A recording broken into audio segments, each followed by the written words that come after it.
They towed my car. Are you crazy? No. Just taking back what's mine. Look, I'm a simple guy. I don't get emotional about weddings. But when your daughter's getting married, you show up looking decent. I actually ironed my shirt that morning instead of my usual spray and pray method. This was Emma's day, and I'd been writing checks for 6 months straight to make it perfect. The ceremony was beautiful, expensive as hell. The venue probably cost more than my truck, but seeing Emma's face made every overtime shift worth it.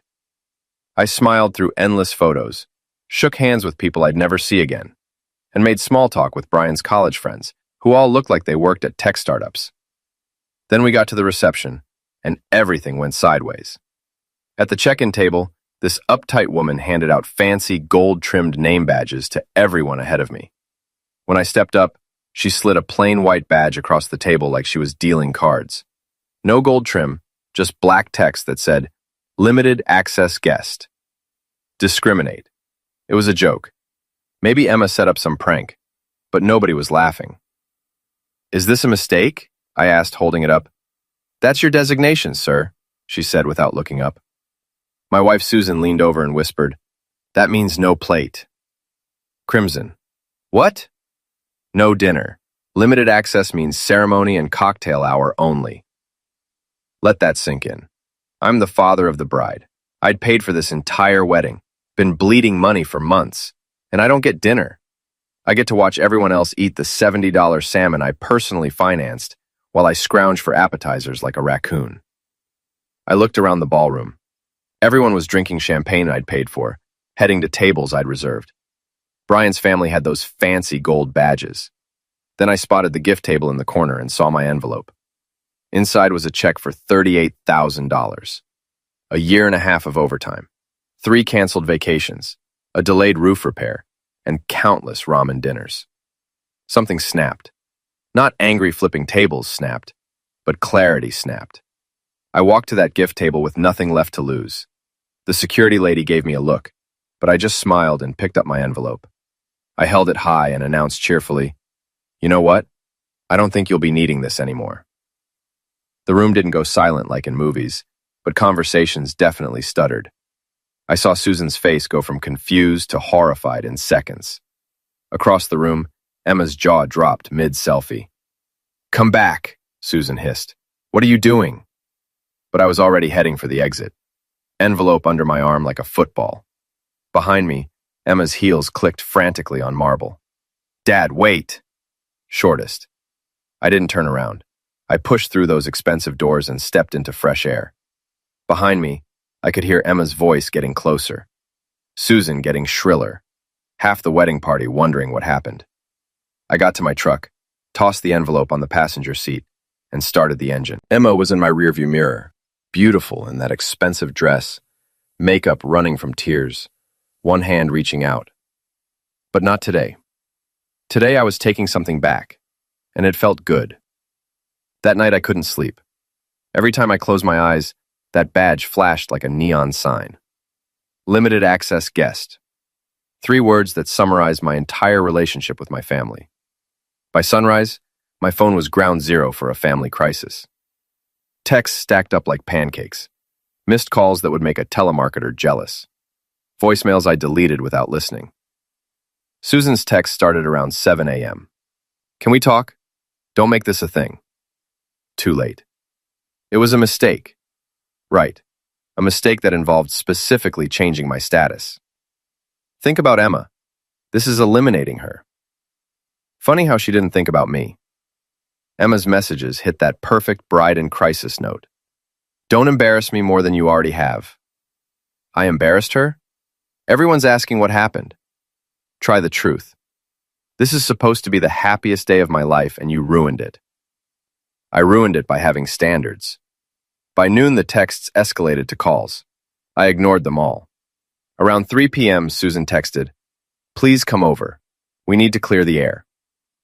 Curiosity won. I showed up at Susan's parents' house that evening. Her dad, Robert, and mom, Linda, were positioned on the couch like judges.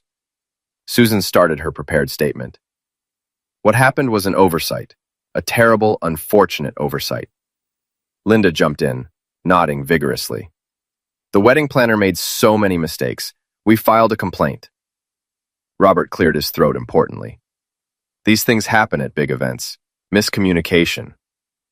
I looked at each of them. They'd rehearsed this, getting their stories straight. So let me understand, I said. A wedding planner who cost more than a used car somehow accidentally downgraded the father of the bride, and nobody noticed during 6 months of planning? Thick, awkward silence.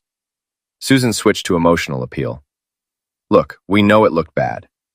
Look bad? I interrupted. You gave me a badge with less access than the photographer.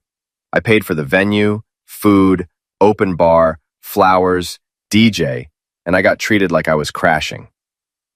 They kept throwing around words like miscommunication and moving forward as a family. Every cliche from the handbook of people who screwed up but won't admit it. I let them talk in circles for 20 minutes. Finally, I held up a hand. You know what? Maybe I'll change my mind. Their faces lit up like Christmas morning. Susan's shoulders dropped. Linda actually smiled. They thought I was folding. I wasn't folding. I was letting them marinate in uncertainty. The morning after, I woke up thinking about something. The SUV. 8 months ago, Susan's car died. She needed wheels immediately, so I loaned her my paid-off SUV. 2 weeks tops, she promised. 2 weeks became 8 months. Every time I asked, new excuses. The mechanic's still looking. Insurance check hasn't cleared. My back hurts. I need the higher seat. But here's the thing. Registration was still my name. Insurance, my policy. Monthly parking at her apartment, my credit card. I called Randy's Towing. We go way back. Randy, remember that favor you owe me? Relink, what do you need? Pick up an SUV from 447 Maple Ridge Apartments, Building C, Spot 23. Silver Honda. Registration's in my name. Relinquit time. Check my watch. Susan left for yoga around 9:30. Let's say 9:15. You're evil, man. At 9:17, my phone rang. They're towing the car. Susan's voice could scare dogs 3 blocks away. Sure did, I said calmly. Why would you do this? Relinquit Susan. I'm changing insurance companies. Funny thing, your car that's been at the mechanic for 8 months is still registered to me. If I'm paying everything, I might as well have the actual vehicle. But I need that car. Should have thought about that before you decided I wasn't worth a dinner plate. This is about the wedding? You're punishing me? I'm just reclaiming my assets. Very financially responsible. She made a sound between shriek and growl. I heard the phone clatter as she rushed outside. After 30 seconds, she picked up. How could you do this? She easy. Called Randy, asked him to pick up my vehicle. Took 5 minutes. About the same time it took someone to change my guest status. Recognize. What am I supposed to drive? I don't know. Maybe check with the wedding planner. I hear she's responsible for unexpected problems. You're going to regret this. Silenced. I regret that commemorative plate I bought Emma. But this? Feeling pretty good about. Hung up and laughed. Not a chuckle, but full-body, tears-in-my-eyes laughter. My phone started ringing again. I declined it 3 times, then just turned it off. 3 blessed days of silence passed.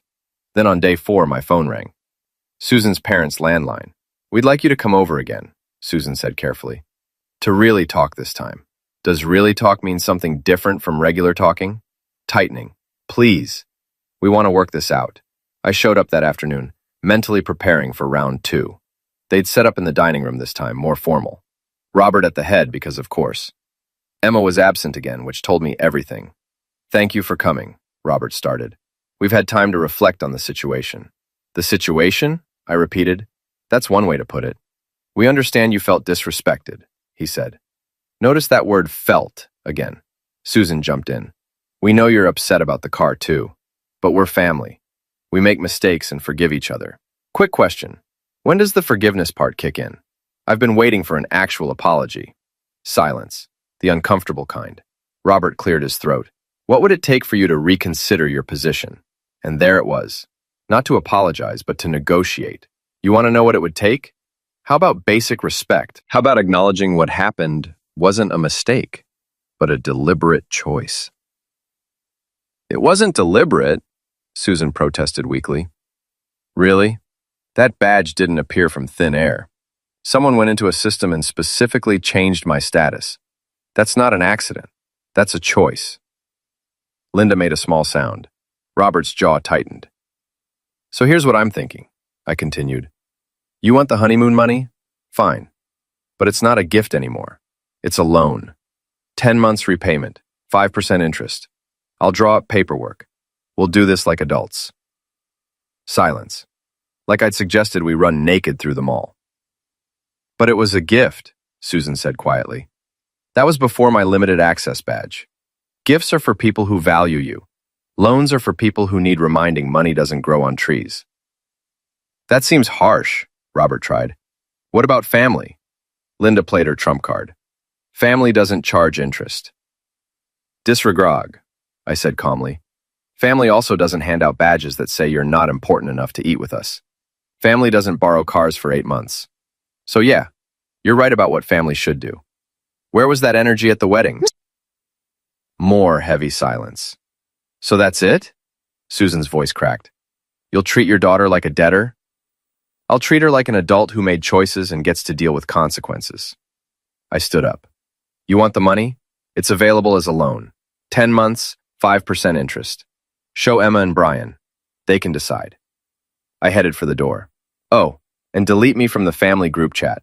I'm done reading about blessed family from people who couldn't guarantee me a chair. I walked out, leaving 3 stunned faces behind. That night I did something unexpected. I actually relaxed, made decent dinner, cracked a beer, watched a game I didn't care about. Around 9:30, my phone buzzed. Brian Mitchell, the groom. I stared at it, debating. Curiosity won again.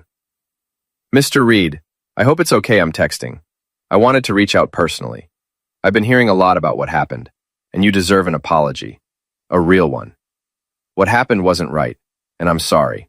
I didn't know about the badge until after you left. When I found out, I was horrified. That's not how you treat family. I read it 3 times. An actual apology. No excuses, no passive voice garbage. From my son-in-law, the one person with the least obligation to care. Thanks, Brian. Appreciate you reaching out. Emma's pretty torn up, he replied. I think she knows she messed up but doesn't know how to fix it. Her mom keeps saying you're being dramatic. But honestly, if someone gave me a limited access badge at my own wedding, I'd probably burn the place down. You just took your check back. Pretty restrained, actually. I smiled. A real smile. We texted for 20 minutes.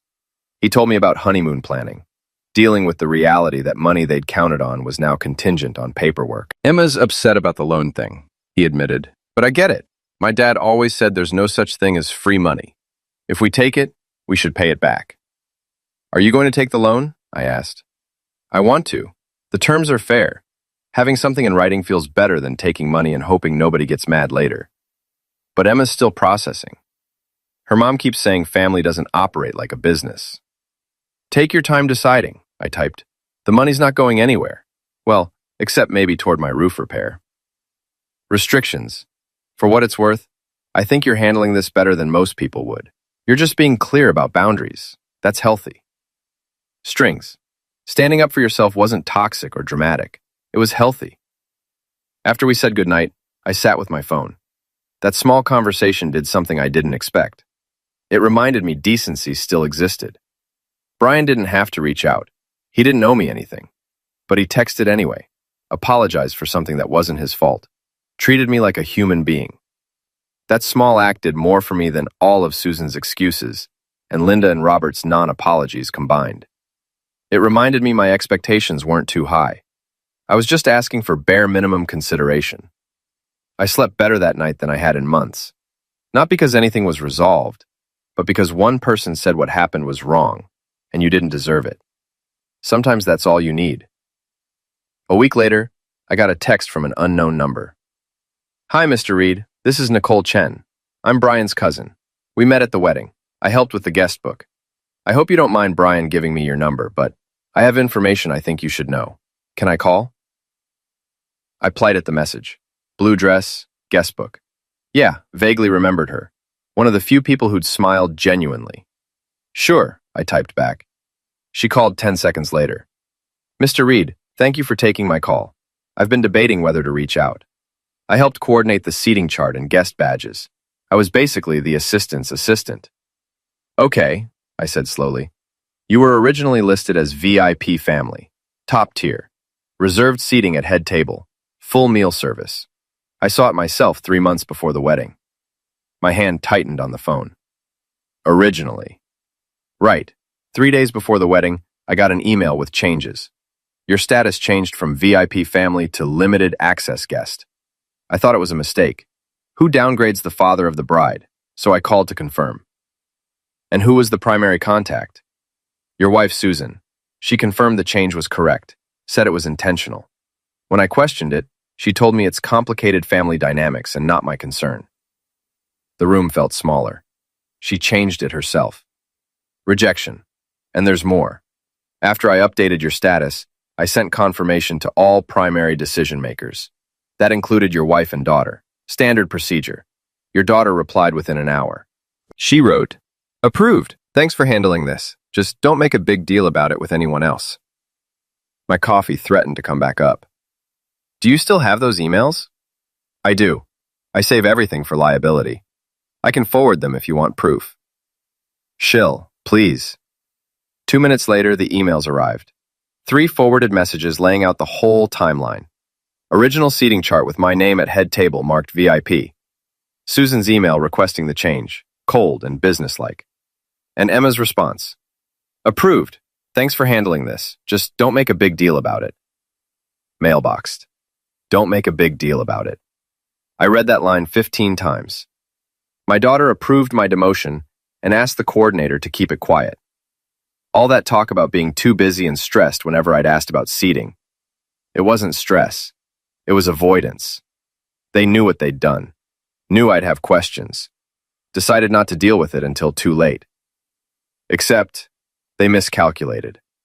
They thought I'd be so committed to not making a scene that I'd swallow my humiliation and pretend everything was fine. They were wrong. I forwarded the emails to myself in 3 different accounts. Then just sat there, staring at proof my own family conspired to exclude me from a celebration I funded. My phone rang. Susan. I declined it. It rang again. Declined. Then a text. We need to talk. Now. I didn't respond. Instead, I opened my laptop, created a folder labeled Wedding Receipts, saved all the emails Ashley sent, added every invoice I'd paid. $38,000, itemized and documented. Then I drafted an email. To whom it may concern. Attached, please find documentation regarding seating arrangements for the Mitchell-Reed wedding. As you'll see, the change to my guest status was neither error nor oversight, but deliberate choice made by the bride and her mother 3 days prior. I'm sharing this not out of spite, but because I believe in transparency. I didn't add recipients yet. That email was just for me, sitting in drafts like a loaded tool. My phone rang again. Susan. This time I answered. Did you put Nicole up to this? She demanded. Did you pay her? Put her up to it? I didn't know who she was until an hour ago. She reached out because she has something you and Emma don't, a conscience. Those emails are private. Those emails are evidence. Evidence you deliberately changed my status and Emma approved it. Evidence the whole, it was a mistake story is complete garbage. Silence. The kind that feels like falling. It wasn't meant to humiliate you, she finally said. There wasn't enough room. You cut the father of the bride, not some distant cousin. And you want? An apology. Done. I'm sorry. What I want is for you to stop insulting my intelligence. You're not sorry you did it. You're sorry you got caught. I hung up, turned off my phone, and sat in quiet with proof of my family's betrayal saved in multiple formats. The truth shall set you free, right? I was free now. Free from any remaining doubt about whether I was overreacting. Free from guilt about taking back my check. Free from obligation to pretend everything was fine. But freedom feels a lot like loneliness at first. Give it time, though, and it starts to feel like peace. Days following Nicole's revelation were weird. Turns out being right about your family conspiring against you isn't the victory it sounds like. Susan tried full court press for 48 hours. Calls, texts, voicemails that started apologetic and ended accusatory. even an email. Can we please be adults about this? On Thursday evening, while making dinner, my phone buzzed. Susan's face from 5 years ago when we liked each other. I let it ring. The voicemail came. Jim, please, can we just talk like adults? Family makes mistakes. We mess up, apologize, move forward. You can't shut us out forever. Think about Emma. Is your pride really worth losing your family over? The audacity was impressive, turning my justified reaction into a character flaw. I deleted it without responding. After dinner, I pulled up that loan agreement I'd mentioned. Spent an hour crafting the most professional, airtight document. Principal amount, $38,000. Interest, 5% annually. Repayment term, 10 months. First payment due 30 days after signing. Even included early repayment without penalty and standard default procedures. I saved it as readmitchellfinal.pdf and attached it to an email. Emma and Brian. As discussed, attached is the loan agreement for the $38,000. Terms are outlined clearly. If you choose to accept, please print, sign, scan, and return by end of month. If not, no hard feelings. I'll redirect funds toward home improvements and a vacation I've been putting off. Brian, thanks again for reaching out last week. It meant a lot. Mark. I hovered over send for 3 seconds before clicking. The whoosh felt weirdly final. Phone rang immediately. Susan. A loan agreement? You actually sent them formal paperwork? They treated me like a stranger at the wedding. Seems fair to return the favor. Minimize family into business. Family stopped being family when you changed my status and lied about it. Might as well make these arrangements official. You're punishing her because you're mad at me. Pressured money on very reasonable terms. Your own father would call this a sweet deal. She made a sound, half sob, half growl. What do you want from us? I want to protect my peace like it's a vintage car, because it took me 52 years to realize I actually have peace to protect. Blocked her number. Then did something both petty and necessary. I opened the family group chat. Family squad, with that stupid house emoji. Scrolled through recent messages. Marlene posted about a charity 5K. Emma shared honeymoon planning selfies. Linda sent good morning messages with 40 emojis. Not a single mention of the wedding disaster. Just business as usual. I typed, "Hey everyone, just wanted to let you know I'm leaving the group. If you need me, use my actual phone number." I clicked leave before overthinking it. My phone immediately buzzed with individual texts. I didn't read any. Just turned off notifications and finished my whiskey. The silence in my house felt different. Not lonely, just mine. I walked around taking inventory of things I'd been meaning to fix. Loose bathroom hinge. Weird ceiling spot. Back deck needing stain. Overgrown garden. I made a list. Actual list. On paper. House projects now that I'm not funding other people's poor decisions.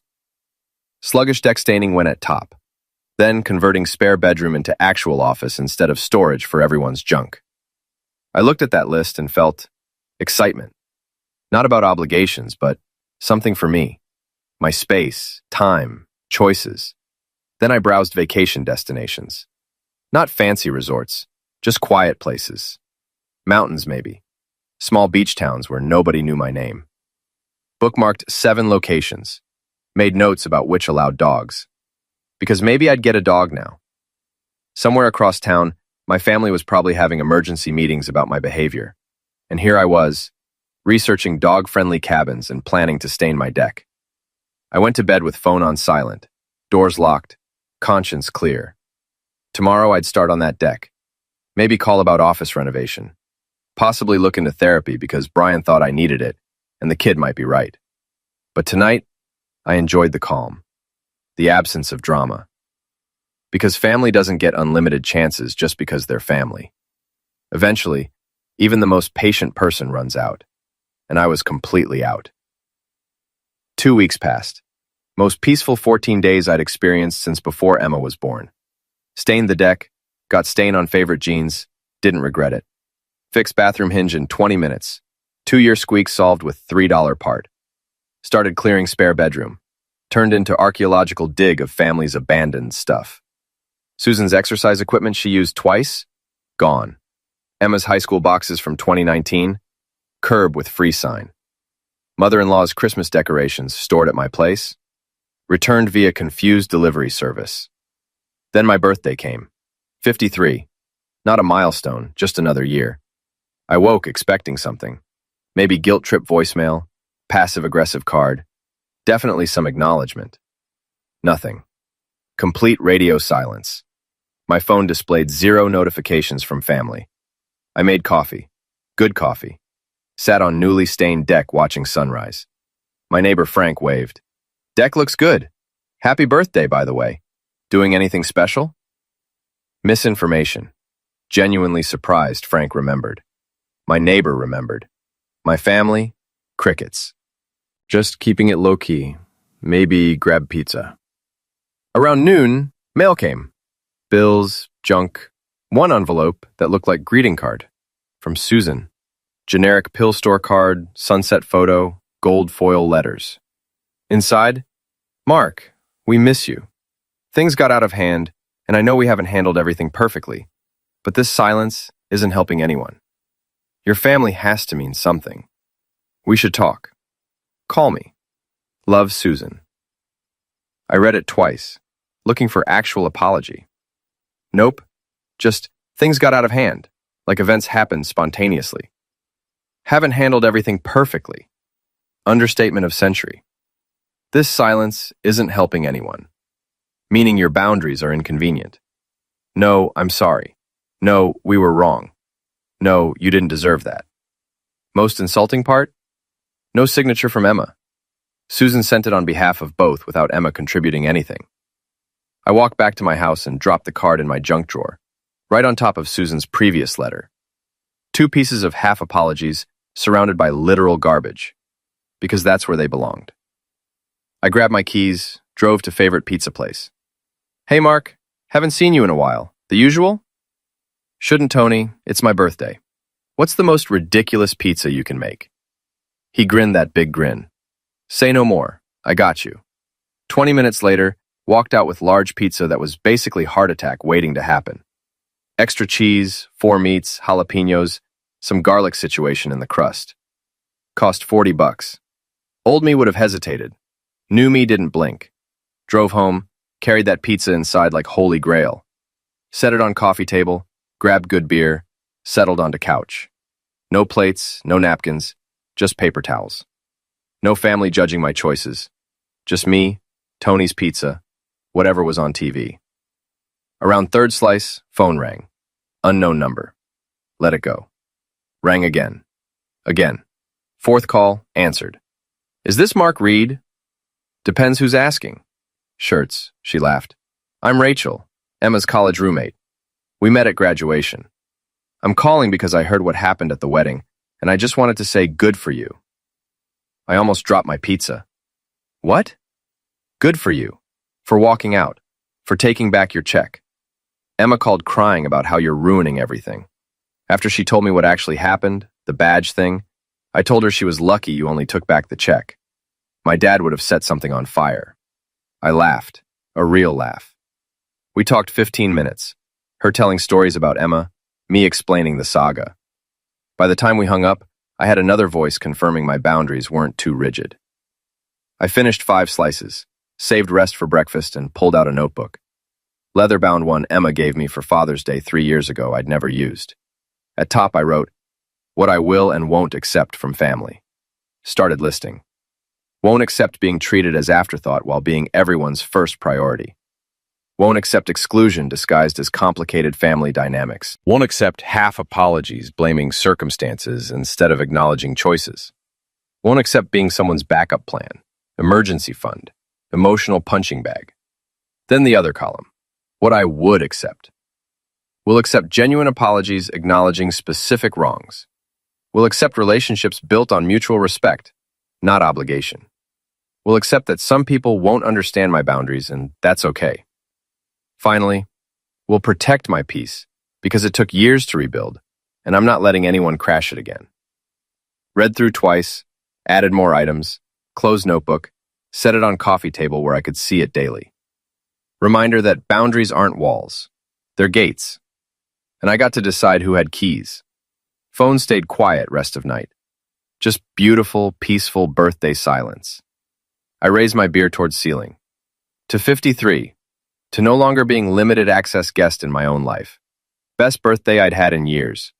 Because the best gift you can give yourself is permission to stop accepting less than you deserve. Even if, especially if, that means celebrating alone. 2 months slid by like water. Quiet and clean. Filled calendar with things that mattered. Poker nights with Frank and his buddies. Golf Sunday mornings. Backyard barbecues where only drama was whether steaks were medium rare. Real friends. Real peace. Then my phone buzzed. Emma's name. I miss you. I stared at those 3 words. Remembered the badge, lies, silence on my birthday. Part of me, old me, wanted to respond immediately. Fix things. Be good dad who always came back. But I didn't type anything. Some silences are sacred.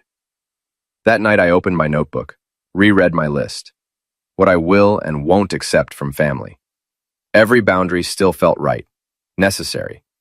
Poured myself drink, raised glass to empty room.